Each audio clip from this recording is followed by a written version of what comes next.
देश के महत्वपूर्ण फैसलों का गवाह प्रधानमंत्री कार्यालय अब शिफ्ट हो रहा है। आजादी के बाद तमाम ऐसे फैसले हुए जो उस कार्यालय में हुए, लेकिन अब सब कुछ सेवा तीर्थ से होगा।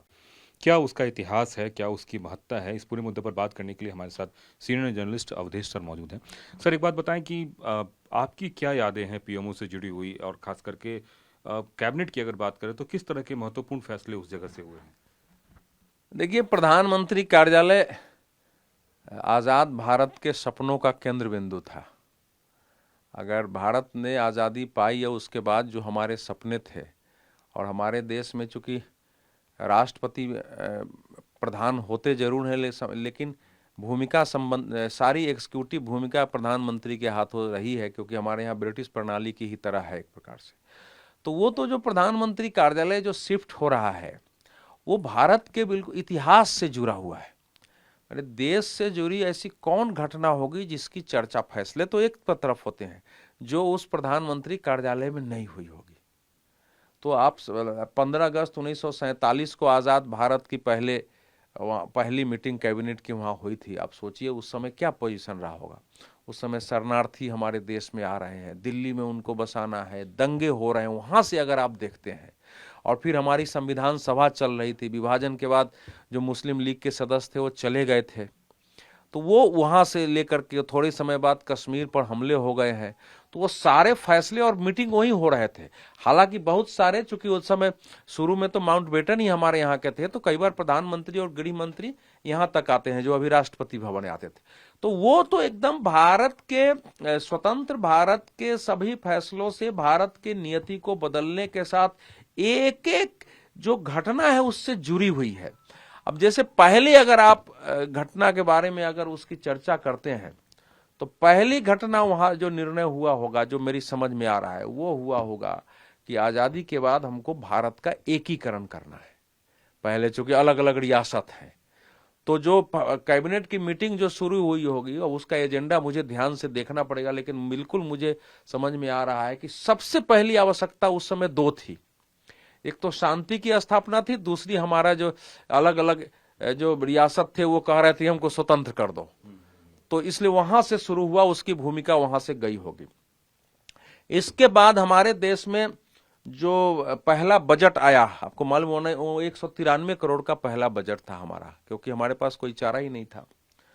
तो वहां से भारत को कौन से आर्थिक दिशा में ले जाना है, तो जो नेहरू जी की हम लोग उस समय पढ़ते हैं कि आर्थिक नीति निर्धारण के लिए जो मीटिंग हो रही थी, तो निश्चित रूप से वो था कि हम अब किस दिशा में जाएंगे, क्योंकि आप ब्रिटिश साम्राज्य से बाहर निकल रहे हैं और भारत को अपने पैरों पर खड़ा होना, एक पहचान बनानी।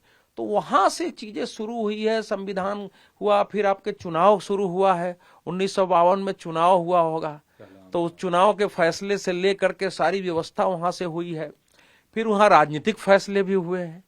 जब आप बैठते हैं वहां, तो अनेक राजनीतिक फैसले होते हैं वहां से। बहुत सारे पत्र जो नेहरू जी के हैं वो प्रधानमंत्री कार्यालय से लिखे गए हैं, व्यक्तिगत रूप से अलग होता है। उन पत्रों का लंबा इतिहास है। फिर देश के भाषा के निर्णय का जो है उसके बारे में सुनते हैं, राजा गोपालाचारी कैसे पीओ में गए, क्या उसकी एक अलग अलग कहानियां हैं। तो इसलिए वो जो है, अब नेहरू जी के समय की जितनी घटनाएं होंगी आरंभ की प्रधानमंत्री के निर्णय से जुड़े हुए, वो जो कालखंड है शुरू के 5 वर्ष का, वो भारत का एक शेप लेने का कालखंड है।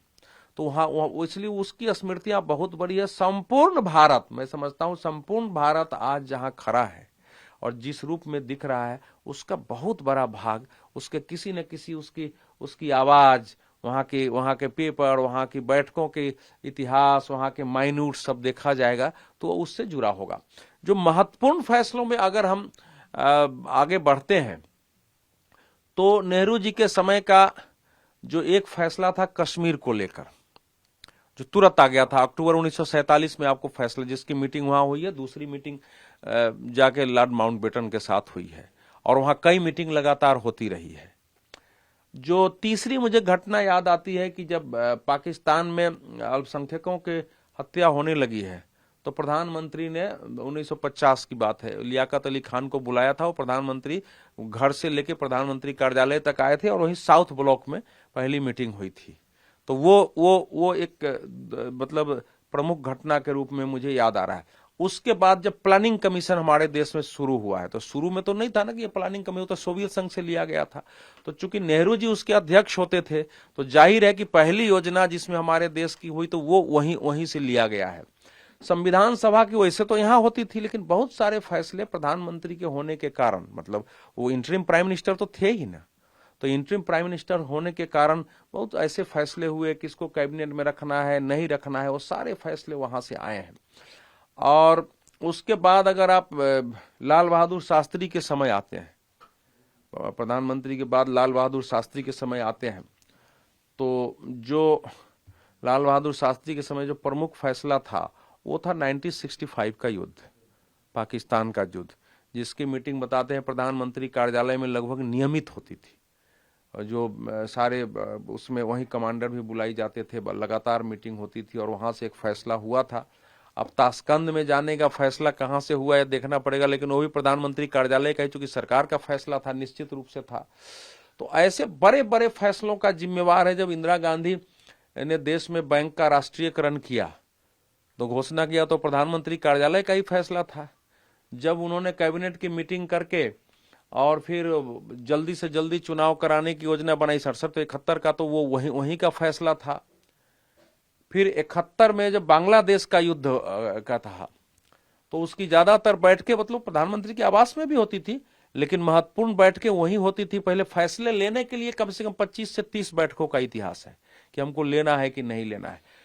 तो ये तो अद्भुत जगह है। अब ठीक है, चीजें कोई भी स्थान जो होता है वो बदलता रहता है, इतिहास बनता है, फिर नए स्थान होते, फिर वहां का इतिहास बनता है। और हमारी आपकी जो चर्चा हो रही थी उसमें आपको उसके बाद सरकार बदलती है। अब मोरारजी देसाई इंदिरा गांधी के इमरजेंसी का जो फैसला था वो तो बताया जाता है कि पीएम में ही हुआ था।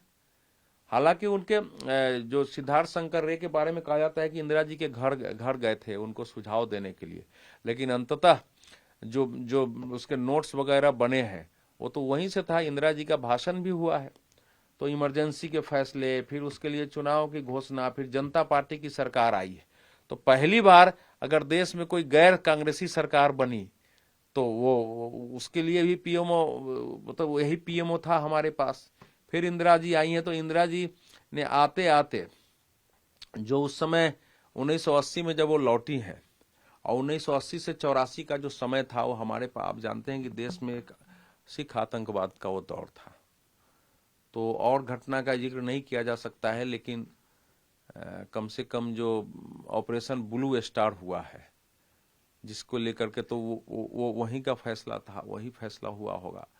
उसके बाद उनकी मृत्यु होती है तो वो तो खैर वहाँ, लेकिन उसके बाद के अगर उनके कार्यकाल की और दूसरी घटना को हम याद करते हैं तो अब आज ये राजीव गांधी के शासनकाल में, राजीव गांधी का जब शासनकाल आया है तो उस समय बहुत फैसले हुए, जैसे राजीव लोंगोवाल समझौता, असम के बुला के असम का एकॉर्ड, वो सारा हुआ। उसके बाद पूर्वोत्तर में कई अरुणाचल, ये सब राज्यों का गठन, वो सारे फैसले वहां हुए हैं। हमारे देश में बहुत सारे फैसले वहां हुए हैं। और वीपी की सिंह का सरकार आया है जिससे देश बदला है, तो वो तो मंडल आयोग की सिफारिश की जो सिग्नेचर है उनका वो वहीं से हुआ है। और फिर देश ने एक देश में समझिए कि एक सामाजिक, जिसको बोलते हैं कि वर्ण क्रम परिवर्तित करना और हुआ है, उसको रोकने का भी वहीं से हुआ है। राजीव गांधी के समय का मैं एक फैसला भूल जा रहा हूं, क्योंकि वो जो 84 के दंगे हुए थे यहाँ, तो चूंकि इंदिरा गांधी की हत्या के बाद तुरंत उसको शपथ बुलाया गया था, दंगे हो रहे थे, तो पहली अपील प्रधानमंत्री कार्यालय से उनकी जारी हुई थी। वो बने थे तो हुआ था कि तुरंत इसको जो है आप चार्ज लीजिए और चार्ज लेकर के दंगों के लिए करिए। तो वहां से जो होता है कि वहीं से उनका वो भाषण हुआ था जिसमें उन्होंने कहा था कि जब बड़ा पेड़ गिरता है तो धरती हिलती है। तो वो एक उनके भाषण को आज तक कोट किया जाता है। तो इसलिए प्रधानमंत्री कार्यालय का, फिर उसके बाद वीपी सिंह की सरकार आई है, तो वीपी सिंह की सरकार का सबसे महत्वपूर्ण फैसला वही माना जाता है। चंद्रशेखर जी प्राइम मिनिस्टर हुए, तो चंद्रशेखर जी के समय जो 63 टन जो सोना हमारा गिरवी रखा गया, वो कहाँ फैसला हुआ, वो भी पीएमओ का ही फैसला था। उसके बाद नरसिंह राव का शासनकाल जो था, वो एक प्रकार से आजादी के बाद सबसे बड़े बदलाव का काल था। जिसने पूरे भारत को, जो होता है कि एक पटरी से चल रही थी, उसको पूरी तरह बदल देना। तो शुरू के तो मीटिंग होती थी कि देश को कैसे बचाया जाए, हमारे पास पैसे नहीं थे, 15 दिन के बैलेंस ऑफ पेमेंट थे, तो सब मीटिंग वही होती थी पीएमओ में, बताया जाए। उस समय भी 3 क्रम में 47 टन सोना हमको गिरवी रखना पड़ा था, उसका फैसला भी वही हुआ था देश को, ताकि हमको 4000 लाख करोड़ रुपए का लोन हमको मिल जाए, बैंक ऑफ इंग्लैंड में गिरवी रख देंगे तो एक गारंटी हो जाएगी। तो वहां से जो पूरे लिबरलाइजेशन हमारे यहाँ हुआ है, जो कस्टम ड्यूटी 220% से घटाना, फिर हमारे देश के जो ग्लोबलाइजेशन के लिए खोलना, वो सारे फैसले वहीं से शुरू हुए हैं। अयोध्या का विध्वंस उसी काल में होता है, बाबरी मस्जिद का विध्वंस, उसके बारे में प्रधानमंत्री ने वहीं से घोषणा की है कि हम फिर से बनाएंगे। फिर वो तो इसलिए उनके काल का है। फिर उसके बाद यूनाइटेड फ्रंट के काल की तो कोई महत्वपूर्ण घटना नहीं, लेकिन अटल बिहारी वाजपेयी का शासन काल आता है। तो उस काल में बहुत सारी घटनाएं हुई हैं, लेकिन उस रूप में हम कोई कहें कि पीएमओ की कौन सी घटना उस समय याद रखी जाए, तो सहसा जरा करते हैं। कारगिल में हो गया, तो कारगिल का तो फैसला था ही। कारगिल से बड़ा फैसला अभी जो ध्यान में आया है, वो जो विमान अपहरण हुआ था, कंधार एयर इंडिया का अपहरण हुआ था, तो नियमित पीएमओ में मीटिंग होती थी, नियमित सुबह शाम दिन भर मीटिंग हो रही है, सारे डिफेंस के लोगों को बुलाया जा रहा है, एक्सपर्ट लोगों को बुलाया जा रहा है, वहां से मीटिंग हुई थी। और वो जो फैसला हुआ था अजहर मसूद सहित 2 को छोड़ने का, वो वहां से पीएमओ के तहत हुआ था।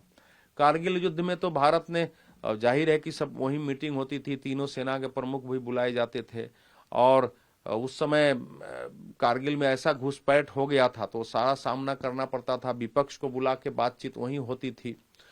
तो इस प्रकार से मनमोहन सिंह के समय का तो एक पूरी पुस्तक आ गई है उस पर, कि पीएमओ से बहुत कम फैसले होते थे और कहीं और फैसले होते थे, और उसमें एक सच्चाई भी है, शायद उसमें एक सच्चाई भी होगी।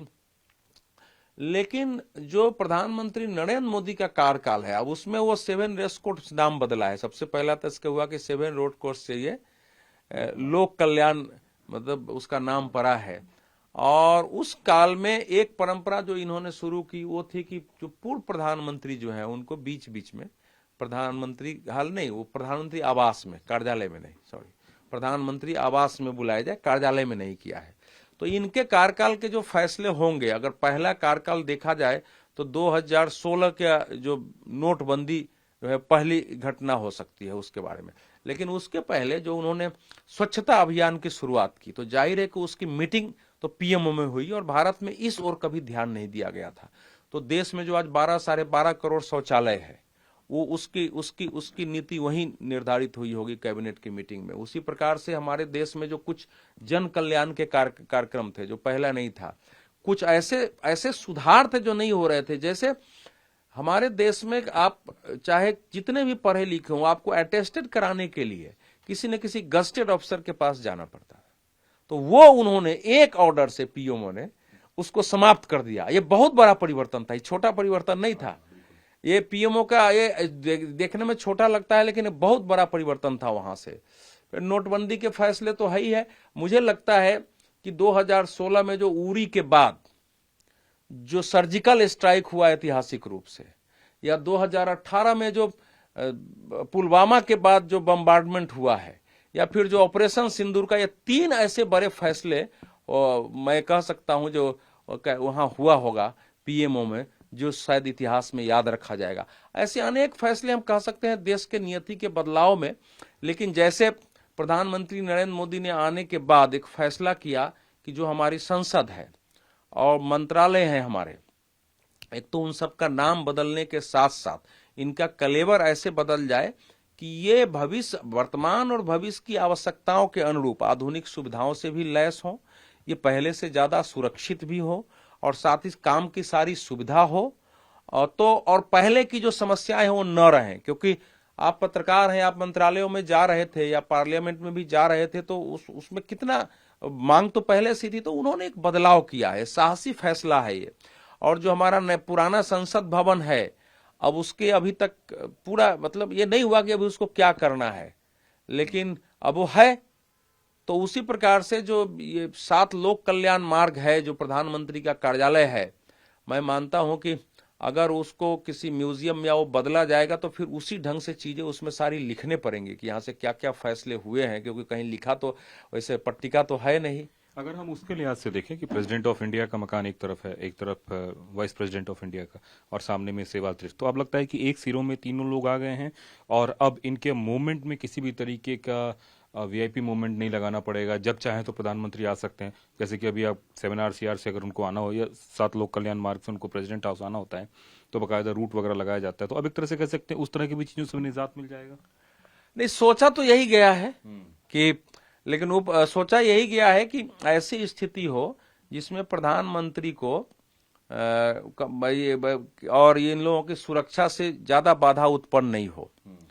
तो वो एक उसके पीछे सोच है। एक तो सुरक्षा की दृष्टि से आप जानते ही हैं कि इस समय भविष्य की दृष्टि से जो खतरे हैं, तो हमारा जो रक्षा भवन भी बना है वो बहुत काफी सोच समझ के बना है। वो अमेरिका का ध्यान रखते हुए कि अमेरिका ने अपना पेंटागन कैसे बनाया उसका ध्यान में रखते हुए, और जो नया प्रधानमंत्री आवास बना है वो अमेरिका के व्हाइट हाउस से लेके और कई जगह का स्टडी करने के बाद निकाला गया है कि उसमें क्या सुरक्षा व्यवस्था है, क्या है, और जो जो समस्याएं थी उसको लेकर किया गया है। उसमें एक बड़ा पोर्शन ये है।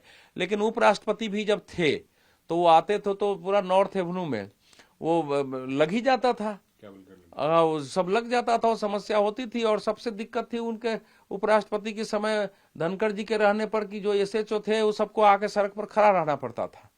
तो लेकिन फिर भी पहले से निजात मिलेगा। ये जो बदलाव है, ये बदलाव आने वाले समय में जो भारत एक दुनिया के में महाशक्ति बन के उठ के खड़ा हो रहा है, और भविष्य में जिस ढंग से भारत ने आतंकवाद विरोधी युद्ध में समाप्त हुए युद्ध में ऑपरेशन सिंदूर से दुनिया के लिए एक मानक पेश किया है, अभी उथल पुथल की दुनिया में जो हमने एक ट्रेड डील का एक अपना मॉडल पेश किया है, तो भारत जब दुनिया के लिए रास्ता बनाना हो रहा है तो उसका प्रधानमंत्री कार्यालय, उसका उपराष्ट्रपति भवन, उसके संसद, उसके मंत्रालय के कार्यालय सब उससे अनुरूप होना चाहिए। इसलिए प्रधानमंत्री कार्यालय को आप अलग मत देखिए। दुनिया का सबसे बड़ा कॉन्फ्रेंस सेंटर जो है वो भारत में बना है यशोभूमि के नाम से। फिर आपको भारत मंडपम बनाया गया है। तो ये सब एक विजन की बात होती है कि भारत भविष्य में कैसा हो सकता है। 2047 का जो हमारा विजन है वो 2047 एक पूर्ण विराम नहीं है। एक भविष्य में जो बाकी देशों की क्रेडिबिलिटी खत्म हुई है उसमें भारत को उठ कल होकर उस PMO में हो सकता है कि इंटरनेशनल बैठक भी हो। ये इसकी बहुत बड़ी संभावना खड़ी हो रही है। तो वो सब एक लंबे सोच के तहत बना है जिसका वो एक पार्ट है। लेकिन चूंकि PMO हमारे यहाँ मुख्य निर्णायक केंद्र है कैबिनेट के फैसले से लेकर देश के नीति निर्धारण का, इसलिए उसका सबसे अलग एक विशेष महत्व है। कैमरामैन सुनील के साथ कुमार कुंदन, TV9 भारतवर्ष, दिल्ली।